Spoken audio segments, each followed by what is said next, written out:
कारण का जे महाराष्ट्रात घडलं काही दिवसापूर्वी, एका लहान चिमुकलीचा त्या ठिकाणी बलात्कार केला गेला, तिची अतिशय वाईट पद्धतीत हत्या करण्यात आली.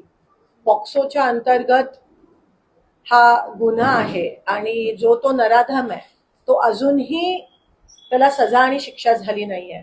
शक्ती कायदा लागू केला असता तर 15 दिवसात त्याला खरं तर फाशी झाली पाहिजे, ही आमची मागणी आहे. त्या उलट काल मुख्यमंत्र्यांनी जल्लोष साजरा केला, पेढे वाटले आणि ह्याच्यावरून स्पष्ट होतं की मुख्यमंत्री असो, प्रधानमंत्री असो, बीजेपीचा प्रत्येक कार्यकर्ता किंवा मंत्री असो, आमदार असो, खासदार, हे फक्त इलेक्शनसाठीच काम करतात. ह्यांच्यासाठी इलेक्शन पुरती सगळं आहे. इलेक्शन पासून दिवसाचा प्रारंभ होतो आणि इलेक्शन घेऊनच दिवसाचा समाप्ती होत असते. ह्यांना लोकांचा, जनतेचा, एका लहान पुरोगामी महाराष्ट्रात एका लहानशा चिमुकलीवर एवढ्या वाईट पद्धतीत अत्याचार होऊन हत्या होते.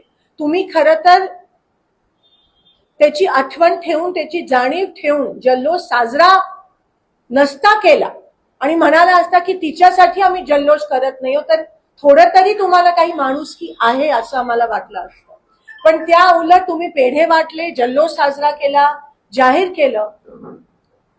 त्यानंतर तुम्ही उद्घाटनाचे कार्यक्रम घेतले.